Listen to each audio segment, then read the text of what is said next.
آج میں اور آپ عید کے اس دن میں جب کہ اللہ کی بڑائی بولنے کے لیے اور اس کے حضور شکر کے سجدے بجا لانے کے لیے یہاں بیٹھے ہیں، تو ہمیں مواسات کا رنگ اس عید کے موقع پہ خاص طور پہ اپنے اندر یوں اترا ہوا محسوس ہونا چاہیے کہ صبح سے لے کر شام تک کھانے اور پینے کا سامان میسر ہونے کے باوجود اس کو استعمال نہ کرنا تو شام کے وقت کس قدر طبیعت مزمحل اور نڈھال ہو جاتی ہے۔ ہم اس مفاسات کے ذریعے سے جو احساس اس کے نتیجے میں پیدا ہوا تو ذرا غزہ کے اندر تڑپتے ہوئے جاں بلب لوگوں کی زندگیوں کا اندازہ کر سکتے ہیں کہ ہم تو افطار کے وقت انواع و اقسام کی چیزیں اپنے سامنے رکھ کر کے کام و دہن کی تسکی کا سامان کر رہے ہوتے ہیں، لیکن وہ خون میں لت پت لوگ کس طرح اپنی زندگی کے شب و روز بسر کر رہے ہوتے ہیں۔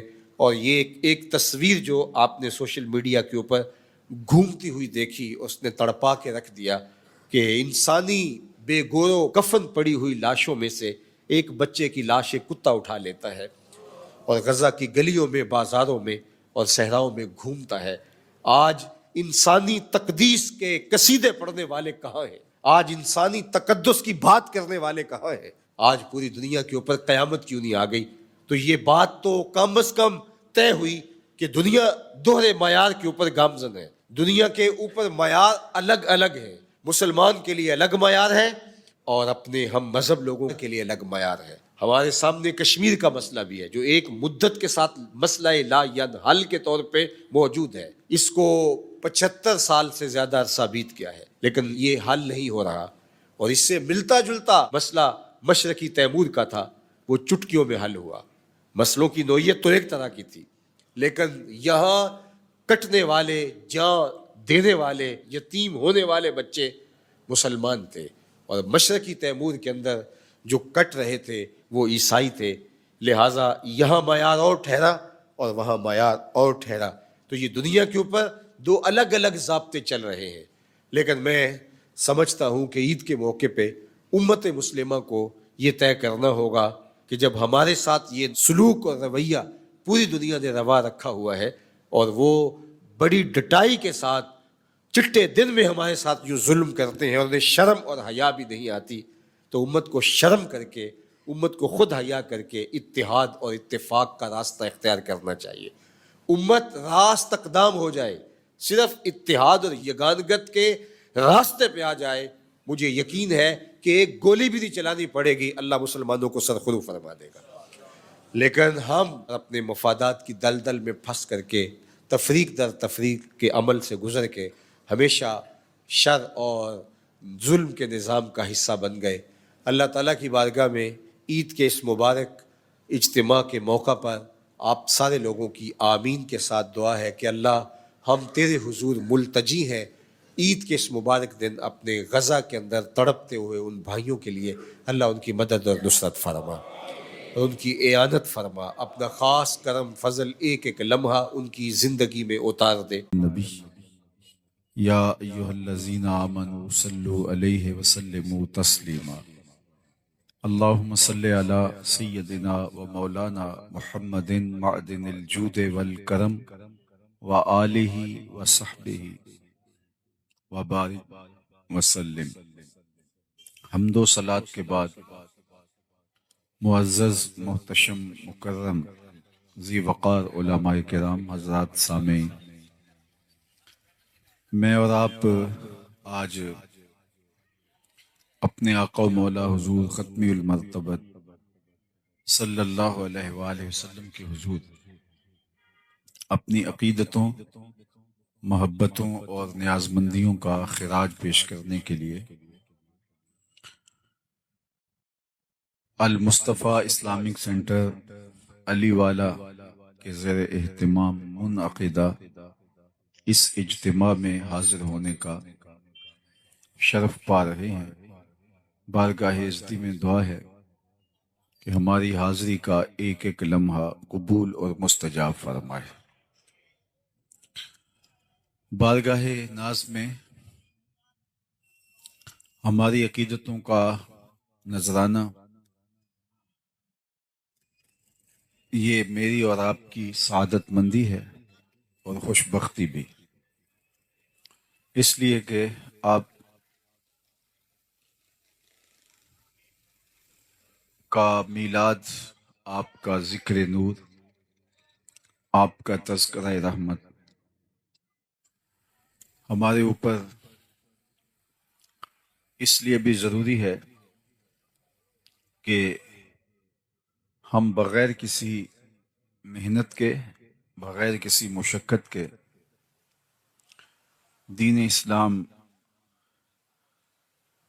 اسلام کی برکتوں سے، ثمرات سے فیض یاب ہو رہے ہیں۔ اس وقت دنیا کی آبادی 8 ارب کے قریب ہے اور 500 سے زائد مختلف مذاہب، الہامی اور غیر الہامی مذاہب دنیا کے اوپر پائے جا رہے ہیں۔ میرا اور آپ کا مسلمانوں کے گھر پیدا ہونا یہ کسی اتفاق کا نتیجہ نہیں، یہ ہمارا کوئی عمل خیر نہیں تھا جس کے صلے کے طور پہ ہمیں مسلمانوں کے گھر پیدا کیا گیا۔ یہ محض اللہ کا کرم ہے کہ اس نے ہمیں حضور کی غلامی کا اعزاز بخشا، اور اس پر ہم جتنا بھی شکریہ ادا کریں کم ہے۔ میری خوش قسمتی میں تیرا امتی، ایک فارسی کا شعر ہے، بری نازم کے ہستم امتے تو، بری نازم کے ہستم امتے تو، گناہ گارم و لیکن خوش نصیبم۔ میں گناہ گار ہوں لیکن خوش نصیب ہوں، اس لیے کہ مجھے اور آپ کو حضور کی امت میں ہونے کا شرف نصیب ہوا۔ تو پھر اس بات کا حق ہمارے اوپر لازم ہے کہ ہم اللہ کی عطا کردہ اس نعمت کا شکرانہ ادا کریں۔ میں آپ کو سب سے پہلے ایک مجلس میں لیے چلتا ہوں جس کو منعقد ہونے کے لیے مسجد نبوی کا پاکیزہ ماحول میسر آیا، اور ہم تو عرض گزار ہوتے ہیں ہمارے گھر بھی ہو جائے چراغاں یا رسول اللہ، لیکن وہاں عملاً چراغاں ہوا اور حضور بنفس نفیس تشریف فرما ہوئے۔ مجلس کے شرکاء اصحاب پیمبر تھے اور حضور کے ذکر کی دل آویز مجلس نور برپا تھی۔ اللہ کے محبوب علیہ السلام حجرہ انور سے نکلے اور صحابہ کی مجلس میں تشریف فرما ہوئے۔ صحابہ سے دریافت کیا، ما اجلسکم، یہ جلسہ کاہے کا ہے، کیوں بیٹھے ہوئے ہو؟ یعنی مسجد کے گوشے میں وہ مجلس برپا کیے ہوئے تھے، تو حضور نے ان سے مخاطبت کرتے ہوئے فرمایا، ما اجلسکم، جلسہ کاہے کا ہے، کیوں بیٹھے ہو؟ تو انہوں نے جو جواب دیا وہ سنیے۔ انہوں نے کہا، جلسنا نذکر اللہ ونحمدہ علی ما ہدانا لدینہ ومن علینا بک۔ حضور، ہمارے بیٹھنے کا مقصود یہ ہے کہ ہم اللہ کی حمد بیان کر رہے ہیں، اس کا شکرانہ ادا کر رہے ہیں اس بات پر کہ اس نے ہمیں ہدایت دین عطا فرمائی اور آپ کی صورت میں ہمارے اوپر انعام فرمایا، آپ مل گئے، اس پر ہم شکرانہ ادا کرنے کی مجلس برپا کیے ہوئے ہیں۔ آپ سے اگر پوچھا جائے کہ آپ کیوں بیٹھے ہیں تو آپ کا برجستہ جواب بھی یہی ہوگا، تو بات ختم ہو جائے گی یا بات آگے بڑھ جائے گی؟ لیکن حضور نے ارشاد فرمایا کہ کیا تم اس بات پہ قسم دے سکتے ہو کہ اسی کام کے لیے بیٹھے ہو، تمہارے بیٹھنے کا کوئی اور مقصود نہیں ہے؟ تو انہیں کہا، جی حضور، ہم اسی لیے بیٹھے، ہم قسم دیتے ہیں۔ باقاعدہ حضور نے ان سے حلف لیا اور انہوں نے باقاعدہ حلف دیا۔ جب وہ حلف دے چکے تو ان کے چہروں کے اوپر حیرت کا عالم تھا، استعجاب کی کیفیت تھی کہ پوچھا کیوں بیٹھے ہو؟ تو ہم نے کہا کہ اللہ کا شکرانہ ادا کرنے بیٹھے اس بات پر کہ ہدایت دین ملی اور آپ ملے۔ تو اس پر حضور نے ہم سے قسم لی ہے، حلف لیا ہے کہ واقعی اسی لیے بیٹھے ہو۔ تو یہ بظاہر عمومی طور پہ ایسے معاملات میں حلف لیا نہیں جاتا، تو حضور نے ہم سے حلف لیا ہے، بطیب خاطر خوشی خوشی انہوں نے حلف پیش بھی کیا، لیکن ان کو حیرت ضرور ہوئی کہ یہ حلف حضور سے ہم نے لیا تو کیوں لیا؟ تو آقا کریم نے ان کے چہروں پہ پھیلی ہوئی حیرت کی کیفیت کو دیکھا، فرمایا میں تم سے ابھی ابھی جو حلف لیا ہے یہ کسی تہمت کی بنیاد پر نہیں تھا، تمہارے قول پر مجھے کوئی شک نہیں گزرا تھا کہ میں نے حلف سے تصدیق کی ہو، یا کوئی اور ماجرا نہیں تھا، بلکہ ماجرا یہ تھا کہ تم یہاں بیٹھے مجلس برپا کیے ہوئے تھے اور میں حجرے میں بیٹھا تھا۔ اتانی جبریل علیہ السلام، میرے پاس جبریل امین حاضر خدمت ہوئے، فاخبرنی ان اللہ یباہی بکم الملائکہ، تو انہوں نے مجھے کہا محبوب ذرا باہر تو نکل کے دیکھو، آپ کے صحابہ کے اس عمل پر اللہ فرشتوں میں ناز کر رہا ہے، ملائے اعلیٰ میں فخر ہو رہا ہے کہ دیکھو میں نے نعمت دی، کیسے قدردان نکلے۔ اللہ کی رحمتوں سے بعید نہیں کہ آج کی مجلس بھی قبول فرما لی جائے اور اللہ فرشتوں سے کہے کہ دیکھو صدیاں بیت گئیں، 1500 برس بیت گئے، لیکن یہ آج بھی بیٹھ کے اس نعمت کا شکرانہ ادا کر رہے ہیں۔ باقی جہاں تک حضور علیہ السلام کی صورت میں اللہ کے انعام کا شکرانہ ادا کرنے کا حق ہے، تو ہمیں اور بھی اتنی زندگیاں مل جائیں تو ہم حق کے شکر ادا نہیں کر سکتے۔ ہمارے بدن پہ اتنے بال نہیں ہیں جتنے رسول اللہ کے احسانات ہیں، بال بال ہمارا قرض رسالت میں جکڑا ہوا ہے۔ تو یہ ایک شام کا، ایک شب کا، میلاد کا اجتماع کیا، ساری زندگی بھی ان کے نام لگا دے، حق کے شکر پھر بھی ادا نہ ہو۔ آقا کریم علیہ الصلاۃ والسلام کی صورت میں اللہ کی عطا کردہ اس نعمت کے شکرانے کی بہترین صورت یہ ہے کہ حضور علیہ السلام کے لائے ہوئے دین کو، نظام شریعت کو ہم عملی طور پہ اپنے اوپر نافذ کر لیں۔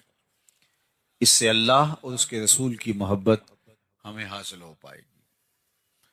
ایک دن حضور وضو فرما رہے تھے اور وضو کا پانی صحابہ زمین پہ نہیں گرنے دے رہے، وہ کسی کے ہاتھوں پہ ہوتا اور پھر وہ اس پانی کو اپنے چہرے پہ مل لیتے، اور جسے یہ پانی میسر نہ آتا وہ کسی دوسرے صحابی کے گیلے ہاتھوں سے ہاتھ رگڑ کے اپنے چہرے پہ مل لیتے تاکہ اس کی تری سے، تراوت سے اپنے لیے سامان راحت کیا جائے۔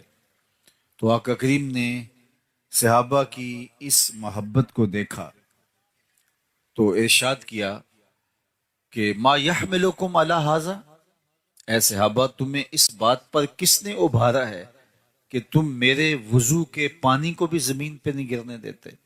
چونکہ اس کا حکم حضور نے نہیں دیا تھا، ارشاد نہیں کیا تھا کہ میرے وضو کے پانی کو زمین پر نہ گرنے دینا، یہ صحابہ کا اپنا جذبہ محبت تھا۔ تمام چیزوں کے لیے حکم کی ضرورت نہیں ہوتی، محبت محبوب کو راضی کرنے کے ڈھب خود بھی سیکھتی ہے۔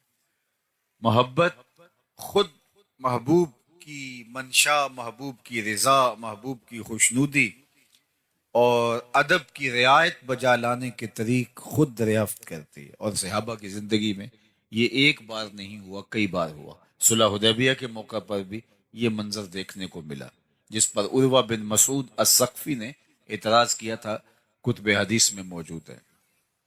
حضور لعاب پھینکتے ہیں، صحابہ حضور کے لعاب کو اپنے ہاتھوں پہ لیتے ہیں اور اپنے چہروں پہ مل لیتے ہیں۔ بلکہ ایک دن حضور نے پچھنے لگوائے تو ایک لگن میں پانی، حضور کا بہا ہوا خون جو ہے وہ جمع کر لیا گیا۔ ایک صحابی کے ہاتھ میں وہ پیالہ دیا اور فرمایا اس کو جاؤ ایسی جگہ بہاؤ جہاں کسی کے قدم نہ پہنچیں۔ تو وہ گیا اور ایک پتھر کی اوٹ میں بیٹھ کے خود نوش جان کر لیا۔ واپس پلٹا تو حضور نے فرمایا، ٹھکانے لگائے؟ جی حضور، ایسی جگہ پہ جہاں کسی کے قدم نہیں پڑ سکتے۔